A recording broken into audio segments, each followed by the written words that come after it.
Oke, baiklah. Assalamualaikum warahmatullahi wabarakatuh.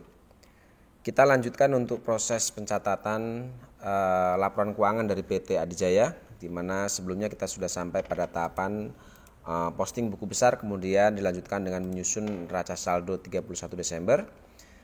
Untuk pertemuan kali ini terkait jurnal penyesuaian ya. Jadi saya akan bahas khusus terkait jurnal penyesuaian yang ada di PT Adijaya. Oke, langsung saja di sini untuk mempersingkat waktu, saya sudah siapkan untuk bukti memo ya atau data penyesuaian untuk PT Adijaya. Di sini kalau kita lihat ada dokumen transaksi nomor 28, itu ada bukti memorial yang pertama, lalu ada bukti memo yang kedua itu dokumen nomor 29 dan seterusnya. Oke, atas dasar bukti memo ini akan kita coba catat ke dalam jurnal penyesuaian yang ada di PT Adijaya ini. Oke, kita coba analisis dokumen transaksi untuk bukti memo yang pertama dari PT Adijaya, bahwa di sini untuk bukti memo yang pertama berisi terkait informasi bahwa telah diterima rekening koran dari Bank Mega, yaitu KC Kantor Cabang Muhammad Toha per tanggal 31 Desember, yaitu pertama terkait pendapatan bunga atau interest revenue, yaitu ada 4 juta, kemudian ada bank service charge atau biaya administrasi bank itu 360. Nah, atas dasar bukti memo yang pertama ini adanya rekening koran yang kita terima dari Bank Mega, maka akan kita catat ke dalam jurnal penyesuaian, yaitu yang pertama kita masukkan dulu tanggal transaksinya itu tanggal 31 ya, karena pada akhir periode bukti memo ini. Kemudian nomornya di sini adalah BM12-1, jurnalnya sendiri untuk mencatat adanya penerimaan bunga dan adanya beban administrasi bank. Ini adalah cash in bank, bank service charge pada interest revenue. Dengan masing-masing kode akun silakan sesuaikan dengan yang ada di daftar akun. Lalu untuk nilainya sendiri untuk interest revenue ini kita letakkan di sisi sebelah kredit ya, yaitu sebesar 4 juta. Kemudian untuk beban administrasi bank atau bank service charge ini kita letakkan di sisi sebelah debit. Kemudian selisih antara biaya pendapatan bunga dan biaya administrasi bank, maka ini akan kita masukkan ke dalam akun cash in bank sebagai pendapatan kas kita, yaitu Rp3.640.000. Itu jurnal pertama untuk mencatat adanya pendapatan bunga. Lalu yang kedua, bukti memo yang kedua, di sini berisi informasi terkait data penyesuaian akhir periode, ada 4 poin di sini. Untuk yang pertama, untuk bukti memo yang kedua, data penyesuaian akhir periode yang pertama, poin pertama adalah persediaan air store supply. Ini dinilai hanya 4.300.000. Artinya persediaan saplis pada akhir periode itu ditaksir hanya nilainya 4.300.000. Nah, untuk mengetahui berapa nilai beban perlengkapan atau beban atas saplis ini, maka kita lihat di daftar saldo. Ya, kita lihat daftar saldo kita berapa nilai saplis kita. Ya, di sini kita lihat bahwa untuk persediaan saplis di sini kita ada 6 juta. Ya, bahwa saldo perlengkapan atau store surplus itu ada 6 juta. Pada akhir periode, store surplus ini dinilai hanya 4.300.000. Di sini ada selisih ya. Bahwa saldo 6 juta pada akhir periode ditaksir hanya 4.300.000. Berarti di sini ada selisih sekitar 1.700.000. Nah, selisih antara saldo store surplus dengan taksiran akhir periode inilah yang disebut dengan beban perlengkapan, yaitu 1.700.000. Oke, untuk menyusun atau mencatat adanya beban perlengkapan ini, maka jurnal yang pertama untuk mencatatnya adalah kita masukkan tanggal 31, lalu nomornya di sini adalah BM12-2. Jurnalnya sendiri untuk mencatat adanya beban perlengkapan itu adalah store surplus expense pada store surplus. Nilainya itu adalah selisih antara saldo store surplus ini 6 juta dengan taksiran akhir periode 4.300.000. Di sini ada selisih 1.700.000, sehingga 1.700.000 itulah kita masukkan ke sini sebagai beban perlengkapan. Oke, kemudian untuk kode akunnya silakan disesuaikan sesuai dengan yang ada di daftar akun.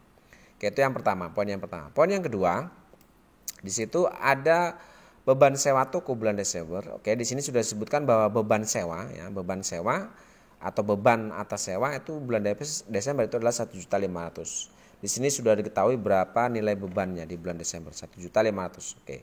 Berarti nilai inilah yang kita akan masukkan ke dalam jurnal. Oke, jurnal untuk mencatat adanya beban sewa toko ini adalah rent expense pada prepaid rent. Oke, dengan kode akun masing-masing disesuaikan dengan yang ada di daftar akun. Kemudian nominalnya sendiri kita masukkan yang ada di dokumen ini. Karena di sini sudah disebutkan bahwa untuk beban sewa bulan Desember itu adalah 1.500.000. Berarti kita langsung masukkan ke sini. Nominal yang ada di dokumen. Oke, lanjut. Kemudian yang poin yang ketiga, ada beban asuransi bulan Desember. Oke, di sini disebutkan juga bahwa beban asuransi bulan Desember itu adalah 850. Di sini sudah diketahui nilai bebannya, yaitu 8.850.000. Oke, atas adanya beban asuransi bulan Desember, di sini akan kita catat ke dalam jurnal insurance expense pada prepaid insurance. Masing-masing kode akun silakan disesuaikan.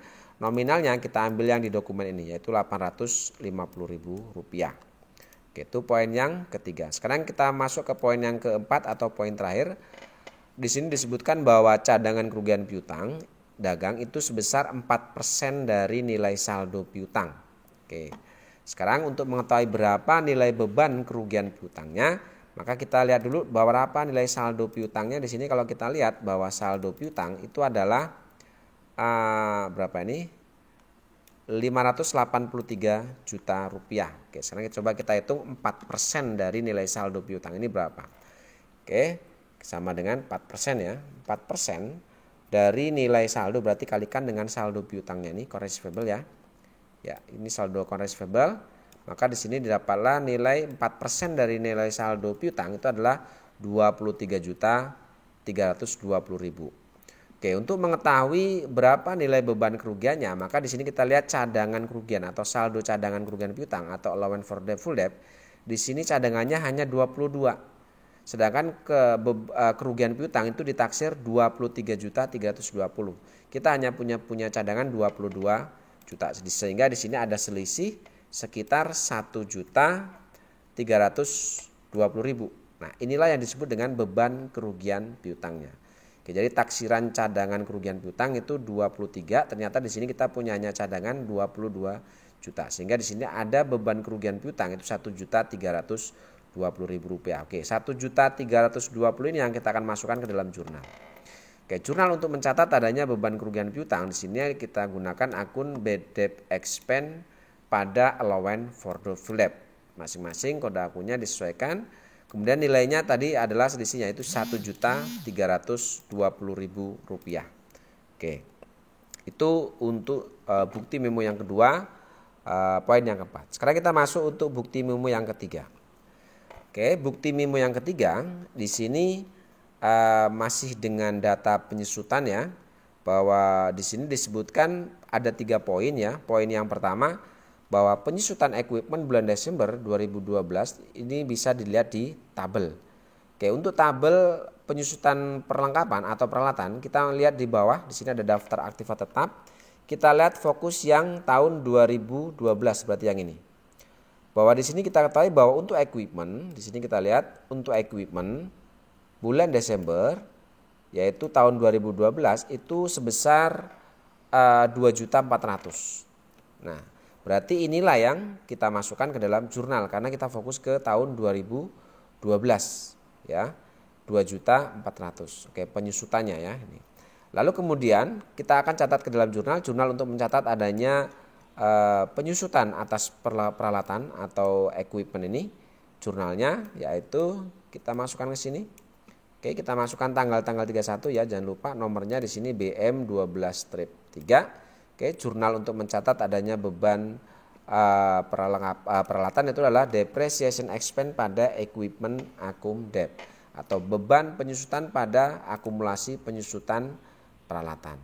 Oke, kode akunnya disesuaikan, nilainya sendiri kita lihat tadi di tabel adalah 2.400.000 rupiah. Oke, itu jurnal yang poin yang pertama untuk dokumen bukti memo nomor 30 atau yang ketiga ini. Sekarang kita masuk ke dokumen transaksi atau poin yang kedua. Di sini ada gaji bulan Desember sebesar 4.500.000 itu akan dibayar tanggal 2. Artinya gaji Desember baru akan dibayar di bulan Januari. Oke, adanya beban gaji yang akan dibayar di bulan setelahnya, maka di sini akan kita catat ke dalam jurnal yaitu wages and salaries expense pada expense payable. Kode akun masing-masing disesuaikan. Di sini kita lihat nilainya untuk debit kreditnya kita ambil yang di dokumen yaitu Rp4.500.000. Oke, seperti itu ya. Oke, sekarang lanjut ke poin yang ketiga. masih sama dengan poin yang kedua bahwa listrik dan telepon bulan Desember sebesar akan dibayar pada tanggal 10 Januari yaitu 2.750.000. Artinya sama dengan poin yang kedua bahwa listrik dan telepon itu untuk beban bulan Desember itu baru akan dibayar di tanggal 10 Januari. Oke, jurnal untuk mencatat adanya beban listrik dan telepon itu yang akan dibayar di bulan Januari di sini adalah telepon and electricity expense pada expense payable atau hutang biaya atau hutang beban. Dengan kode akun masing-masing silakan kalian sesuaikan dengan yang di daftar akun. Nilainya sendiri kita masukkan untuk yang ini berarti Rp2.750.000. Oke, seperti itu. Oke, lanjut selesai ya untuk dokumen nomor 3 ini. Sekarang kita lanjut ke dokumen nomor 4 atau dokumen bukti memo yang terakhir. Bukti memo yang terakhir ya. Oke, sekarang kita lanjut analisis. Ada dua poin di sini. Poin yang pertama untuk bukti memo yang pertama ini ya, bukti memo yang keempat Bukti memo yang keempat, poin yang pertama bahwa oleh karena pencatatan PPN income dan PPN outcome sesuai dengan faktur pajak standar, maka kedua akun tersebut dapat ditutup saldonya dipindahkan ke prepaid PPN. Oke, poin yang pertama kita disuruh menutup akun PPN income dan PPN outcome. Nah, sekarang kita lihat di neraca saldo untuk PPN income dan PPN outcome-nya. Di sini untuk PPN income ya, nilai saldonya ada di sisi debit 6.200.000. Karena diperintahkan di sini disuruh menutup saldonya, maka untuk PPN income nanti kita letakkan di sisi sebelah kredit. Lalu untuk PPN outcome-nya sendiri, saldonya ada di sisi sebelah kredit yaitu 70 juta. Oke, karena di sini disuruh menutup akunnya, maka otomatis untuk PPN outcome ini kita letakkan nanti di sisi sebelah debit, sedangkan PPN income-nya kita letakkan di sisi sebelah kredit. Kemudian selisih saldo antara PPN income dan PPN outcome ini nanti di sini diperintahkan disuruh memasukkan ke dalam prepaid PPN, berarti pakai akun ini. Oke, jadi jurnalnya di sini untuk menutup adanya akun PPN outcome dan PPN income, kemudian setelah itu ditutup nilai saldonya ke prepaid PPN, maka jurnalnya adalah kita masukkan tanggalnya dulu, nomornya di sini BM 12-4. Oke, jurnalnya adalah PPN outcome pada PPN income dan prepaid PPN. Kode akun masing-masing disesuaikan. Lalu jurnal untuk nilainya sendiri tadi untuk PPN outcome itu adalah di sini kita lihat 70 juta. Oke, 70 juta kita letakkan di sisi sebelah debit karena di sini disuruh menutup, maka kredit kita masukkan di debit, sedangkan PPN income tadi yang letaknya di sisi sebelah debit, maka di sini kita akan pindahkan di sisi sebelah kredit. Oke, ini nilai saldo PPN outcome dan PPN income. Kemudian selisih kedua akun ini atau selisih saldo kedua akun ini kita akan letakkan di prepaid PPN. Setelah saya hitung di sini selisihnya adalah Rp7.800.000. Oke, selesai untuk poin yang pertama. Sekarang kita masuk poin yang kedua. Hitung pajak penghasilan PPh badan ya dengan ketentuan dasar pengenaan pajak adalah tarif tunggal yaitu sebesar 25% tanpa menggunakan pasal 31E Undang-Undang Nomor 36 Tahun 2008. Kemudian catat PPh ke dalam income tax expense dan income tax payable. Perhitungkan income tax payable dengan prepaid tax. Oke. Di sini kita diperintahkan untuk menghitung pajak penghasilannya itu dengan menggunakan tarif tunggal yaitu 25% tanpa menggunakan pasal 31E Undang-Undang Nomor 36 Tahun 2008. Artinya untuk bisa menghitung berapa nilai pajak penghasilan ini, maka kita harus mengetahui berapa nilai laba sebelum pajak. Nah, untuk itu, untuk mengetahui berapa nilai laba sebelum pajak, maka kita akan coba masuk ke dalam worksheet. Kita kerjakan dulu worksheet ini untuk mengetahui berapa nilai laba sebelum pajaknya. Oke, sekarang kita masuk ke worksheet ya. Cara mengisi worksheet gampang sekali di sini. Silakan untuk akun number dan akun name ini kalian tinggal memindahkan saja yang ada di daftar saldo ini atau trial balance 31 Desember ya. Kalian masukkan nama akun dan kode akun ini beserta nilai saldonya ini ke dalam worksheet ya, kolom akun number, akun name dan trial balance ini. Oke, kita masukkan. Nah, untuk saldo atau kolom trial balance ini kita tinggal memindahkan saja saldo ini. Ya, saldo yang ada di trial balance 31 Desember ini. Ya, kita pindahkan ke sini. Sesuaikan dengan kode akun dan nama akunnya masing-masing. Kita pindahkan ke sini. Ya. Oke, setelah dipindahkan, Hasilnya nanti kira-kira seperti ini. Ya, jadi kolom trial balance ini hanya memindahkan saldo dari trial balance 31 Desember ini. Oke, ini kalian pindahkan semua ke sini. Ya, kita masukkan atau kalian masukkan nilai saldonya sesuai dengan nama akun masing-masing. Lalu hasilnya kalian jumlah di sini. Oke, kalian jumlah untuk kolom totalnya. Hasilnya di sini adalah 2.938.020.000. Ini hasilnya mestinya sama dari trial balance 31 Desember ini karena sifatnya hanya memindahkan saja. Jadi jumlahnya sama. Trial balance 31 Desember dengan kolom trial balance yang ada di neraca lajur ini. Oke ya, tuh. Kemudian untuk kolom penyesuaiannya atau adjustment, kalian tinggal memindahkan saja semua penyesuaian atau akun-akun yang muncul di jurnal penyesuaian ini ke dalam ke dalam neraca lajur ini. Contoh misalnya seperti ini. Misalnya di penyesuaian muncul cash in bank yaitu sisi debit 3.640. Maka di worksheet kolom adjustment kalian masukkan di kolom cash in bank sisi debit yaitu sejumlah 3.640 sesuai dengan di sini. Lalu bank service charge 360 di sisi debit. Kalian masukkan di worksheet, kita cari bank service charge. Ya berarti ini di sisi debit nilainya adalah 360.000. Lalu selanjutnya untuk interest revenue ada di sisi sebelah kredit 4 juta. Kalian masukkan di worksheet. Kita cari untuk interest revenue di sini pendapatan bunga ya ini kita letakkan di sisi sebelah kredit yaitu 4 juta rupiah seperti ini. Ya silakan kalian masukkan semua termasuk store surplus, kemudian store surplus expense, rent expense, prepaid rent terus seperti tadi ya caranya. Caranya gampang, kita misalnya store surplus di sisi debit kita masuk ke worksheet, kita cari store surplus expense berarti ini ya. Kita masukkan di debit di sini saldonya sesuaikan 1.700.000 di debit. Kalian masukkan 1.700.000 di sisi sebelah debit. Lalu di sisi kreditnya di sini ada store surplus. Ya, kita cari di sini store surplus. Kita masukkan store surplus berarti ini tadi letaknya di sisi sebelah kredit. Berarti kita letakkan di kolom adjustment ini sisi sebelah kredit yaitu 1.700.000. Oke, lakukan seperti itu ya, masukkan semua ini semua akun-akun yang muncul di jurnal penyesuaian. Setelah kalian masukkan kira-kira nanti hasilnya seperti ini. Ya, hasilnya seperti ini. Oke, ya seperti ini kira-kira hasilnya. Setelah itu kalian jumlahkan sisi debit dan kreditnya. Ya, didapat 89.020.000 rupiah sisi debit dan sisi kreditnya sama. Oke, lanjut kemudian ke trial balance after adjustment atau neraca saldo disesuaikan. Ini kalian cukup memperhitungkan dari kolom trial balance dan adjustment ini. Ya, memperhitungkan antara kolom trial balance dan adjustment. Contoh misalnya di trial balance ada saldo kas di sisi debit 317.850.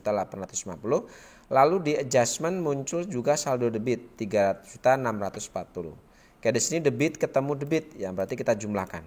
Kita jumlahkan, letakkan di sisi sebelah debit di kolom trial balance after adjustment ini. Oke, 321.490.000. Lalu kemudian petty cash di trial balance muncul saldo debit 11.700.000 di kolom penyesuaian ini tidak ada sehingga ini tinggal memindahkan saja di sini. Kita letakkan sisi sebelah debit ya. Lalu sama akun receivable juga sama, dia hanya muncul di trial balance, di adjustment tidak ada, berarti ini tinggal pindahkan saja, kita masukkan di sisi sebelah debit. Lalu di trial balance untuk allowance muncul di sisi kredit, di penyesuaian juga muncul di sisi sebelah kredit. Oke, kredit ketemu kredit, berarti ini kita jumlahkan, lalu kita letakkan di sisi sebelah kredit. Oke, lalu kemudian merchandise inventory ya, karena hanya di trial balance di sisi debit, maka langsung kita masukkan di sisi sebelah debit seperti ini. Oke, lalu di trial balance untuk store surplus ada muncul saldo 6 juta di sisi debit, lalu di adjustment atau penyesuaian muncul di sisi sebelah kredit 1.700.000.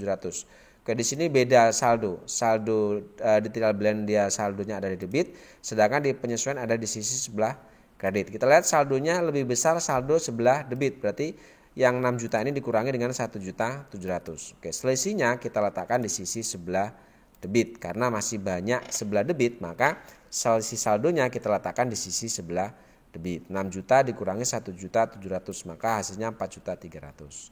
Oke, seperti itu jika berbeda selisih saldo sini. Kemudian yang selanjutnya di prepaid insurance, di sini di trial balance muncul saldo debit 12.500.000.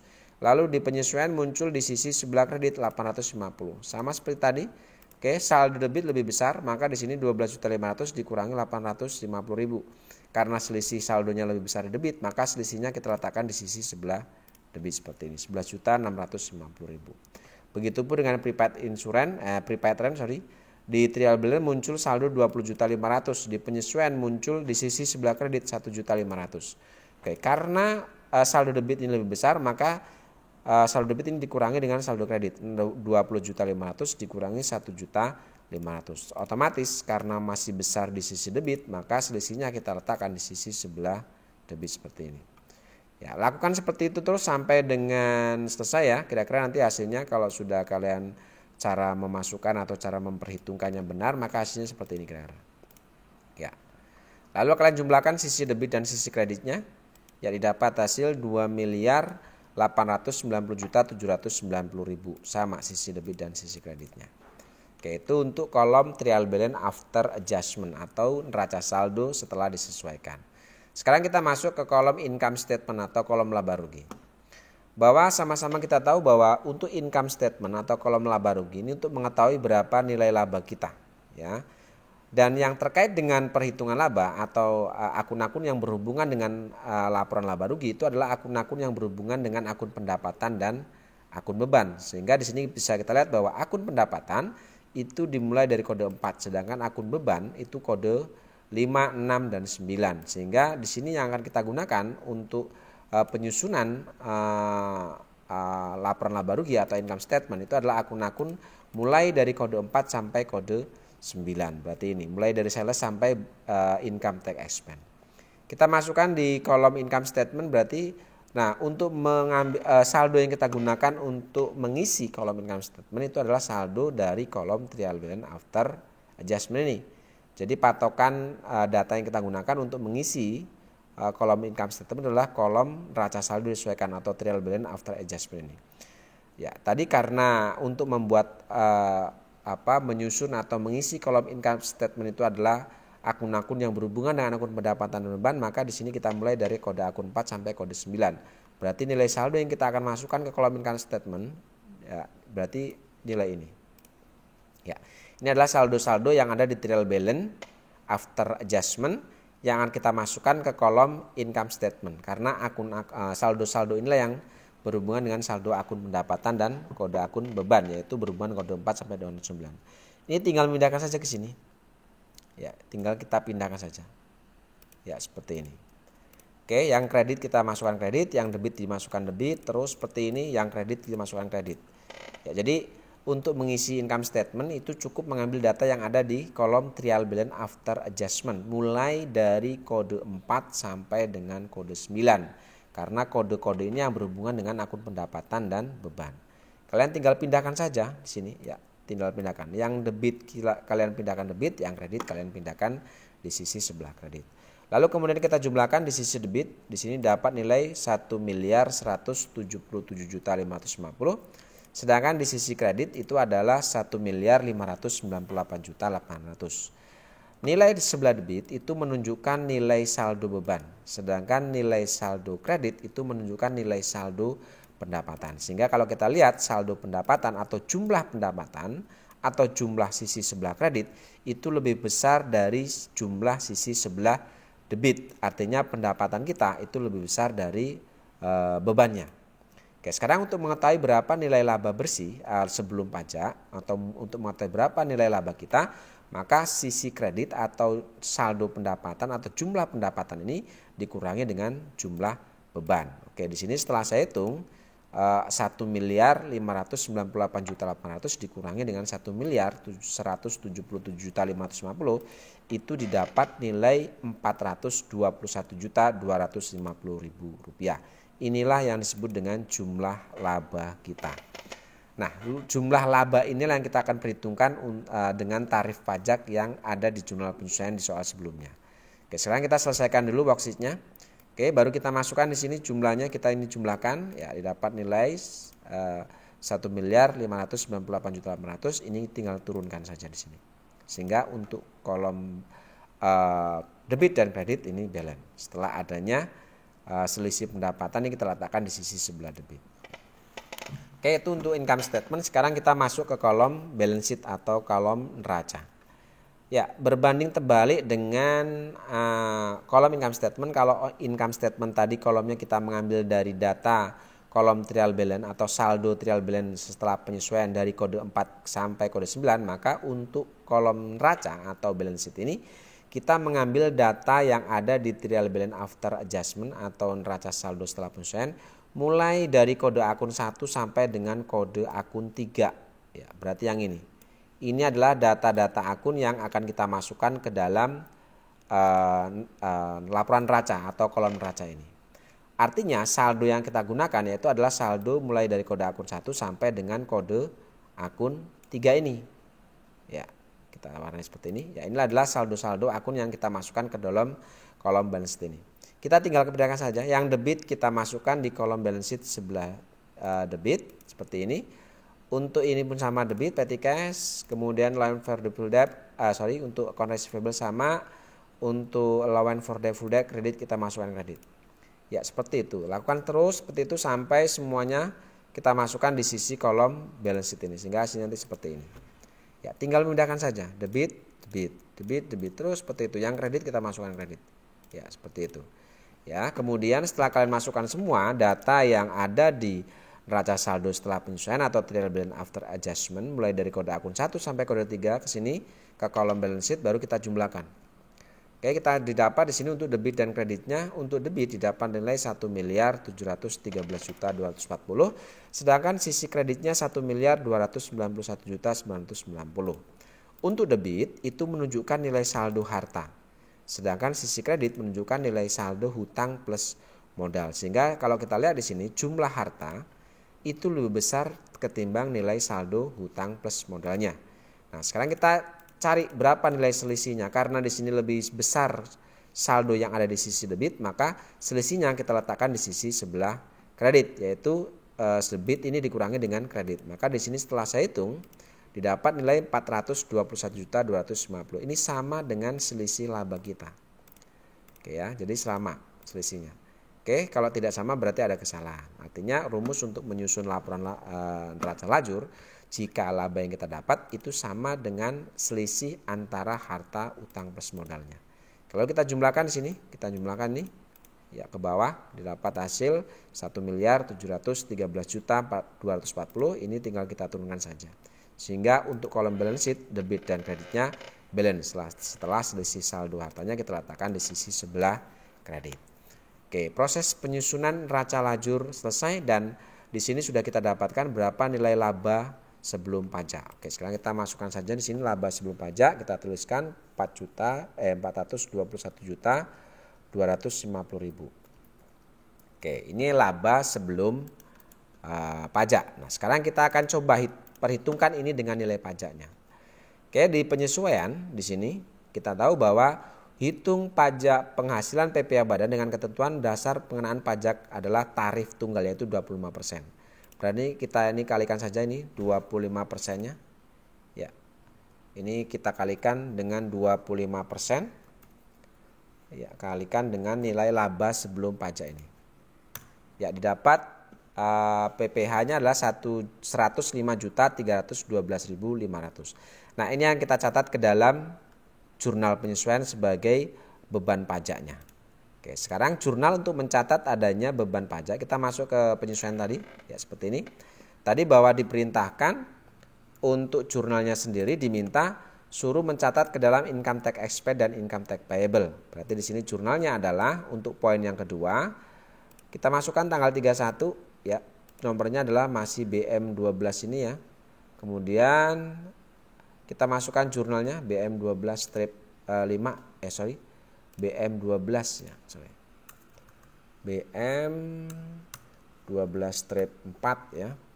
Kemudian jurnalnya adalah income tax expense pada income tax payable dan prepaid tax. Karena di sini disuruh memperhitungkan income tax payable-nya dengan prepaid tax. Maka di sini kita lihat saldo prepaid tax berapa di sini kita masukkan. Karena disuruh memperhitungkan dengan prepaid tax. Di sini saldo prepaid tax itu adalah 17 juta. Sehingga di sini di penyesuaian untuk kolom prepaid tax ini kita masukkan sisi sebelah kredit itu adalah 17 juta saldonya. Ya, seperti ini. Oke, kita masukkan dulu kode akun masing-masingnya. Ya, seperti itu. Baru kita masukkan beban pajaknya tadi didapat hasil perhitungan tadi. Beban pajaknya dapat yaitu berapa ini? 105.312.500. Ini dapat dari laba sebelum pajak dikalikan dengan pajak tunggal ini 25%. Didapat 105.312.000. Oke, kita masukkan ke sini. Ya, kita masukkan ke sini. Tadi hasilnya adalah hasilnya tadi ya 105 juta ya. Kita masukkan sini 105.312.500. Oke.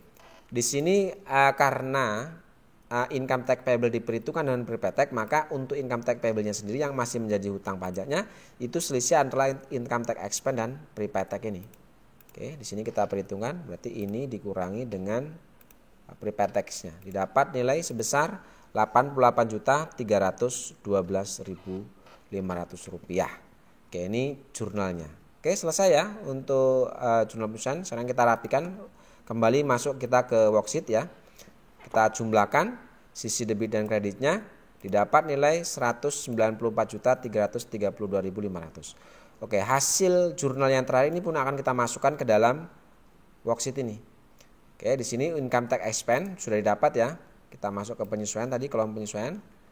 Ya, berarti yang ini ya, income tax expense kita masukkan berarti yang ini. Oke, tadi income tax expense kita masukkan ada di sisi sebelah debit ya. Kita masukkan, kita ambil sini. Ya, 105.312.500. Lalu kemudian untuk prepaid tax-nya 17 juta ada di sisi sebelah kredit. Kita masukkan di sini. Prepaid tax ya, karena disuruh memperhitungkan di sini kita masukkan di penyesuaian itu sisi sebelah kredit berarti sini. Oke, kita masukkan di sini prepaid tax-nya sehingga di sini hasilnya 0.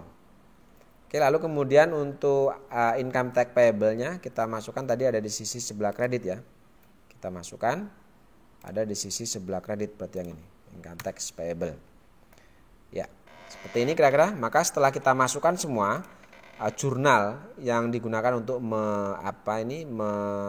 mencari atau mencatat adanya hutang pajaknya atau beban pajaknya, maka di sini otomatis labanya pun berubah di sini mestinya. Oke, sekarang kita masukkan dulu ini. Kita perhitungkan ke sini. Ya, kita pindahkan yang ini debit ya.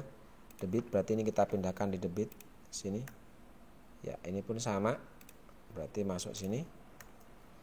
Lalu kemudian untuk income tax payable-nya oke, sudah masuk di sini. Ya, berarti di sini pun kita masukkan di sisi sebelah kredit untuk beban pajaknya. Ya, seperti ini. Lalu setelah itu yang ini tadi 0 ya, 0 sudah. Oke, kita lihat di sini maka hasil labanya berubah menjadi 315.937.500. Inilah yang disebut dengan laba bersih atau laba setelah pajak. Kita masukkan di sini. Ya.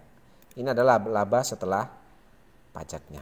Jadi tadi sebelum kita perhitungkan dengan 25%, 25% laba bersih sebelum pajak adalah 421.250.000, maka setelah adanya perhitungan beban pajak ini atau PPh ini, maka labanya sekarang berubah menjadi 315.937.500. Ini sama dengan selisih harta kita dengan utang pas modal itu. Oke, saya rasa untuk pembahasan terkait jurnal penyesuaian ya sekaligus menyusun laporan atau neraca lajur pada pertemuan hari ini selesai. Kita lanjutkan pertemuan berikutnya yaitu terkait penyusunan laporan laba rugi. Terima kasih. Assalamualaikum warahmatullahi wabarakatuh.